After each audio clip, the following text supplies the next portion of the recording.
Rajdhani Express hummed steadily through the countryside. Outside, golden fields blurred into the evening light. Inside Coach B2, a newly married couple sat side by side. Aarav couldn't stop smiling. Every few minutes he would look at his wife, Naina, as if making sure she was really there. She would catch him staring and laugh. What? Nothing. What nothing?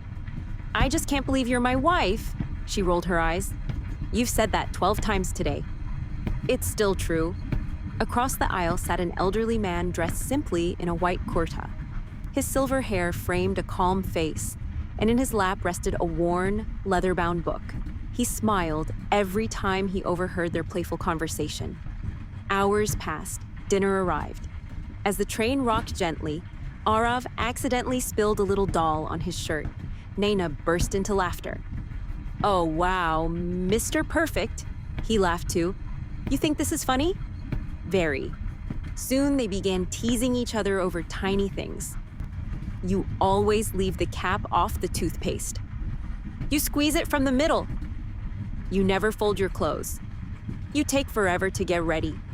Their voices weren't angry, just playful. The old man chuckled. May I interrupt? The couple immediately turned. Of course, Uncle. He closed his book. I've been married for 52 years. Instant silence. Both of them leaned forward. Would you like a wedding gift? They nodded eagerly. The old man pointed toward the window. Do either of you know anything about archery? They shook their heads. He smiled. Then let me tell you about a bow. He spoke slowly. A bow has no conscience. The couple exchanged confused glances. It is only an extension of the hand that holds it. He paused. The same bow can protect a family or start a war. He looked at Aarav. It depends on the heart of the one holding it. Then he looked at Naina. So do words. Neither spoke. When you're happy, your words become shelter. When you're angry, the same words become arrows. The words themselves are innocent. It is your intention that decides whether they heal or wound. The train became strangely quiet. The old man continued, and there is another lesson. He gently stretched his fingers as though holding an invisible bow. A bow is flexible. It bends. It survives because it bends. But pull it too far, and it breaks. He looked lovingly at the couple. Marriage is exactly the same. You will both bend. You will adjust. You will compromise. But don't keep pulling each other beyond your limits. He smiled.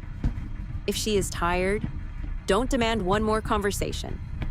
If he has failed, don't remind him of 10 more failures. If one of you needs silence, don't force explanations. The strongest marriages are not those where nobody bends. They are the ones where nobody keeps pulling. The old man wasn't finished. Young people often ask me the secret to 50 years of marriage. They waited. He laughed. I stopped trying to win. The couple smiled. My wife and I discovered something. In every argument, either the ego wins or the marriage wins. Never both.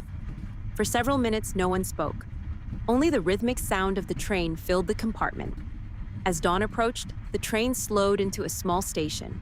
The old man stood. He picked up his worn leather bag. Aarav hurried over. Uncle, at least tell us your name. The old man smiled.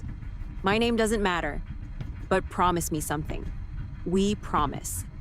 Whenever you're angry, before speaking, ask yourself, am I drawing the bow to protect our love or to injure the person holding the other end? The doors opened. He stepped onto the platform. Within seconds, the crowd swallowed him. The train began moving again. Neither Aarav nor Naina spoke for a long while. Years later, whenever an argument threatened to become something bigger, one of them would simply smile and say 2 words, the bow. And somehow, that was always enough.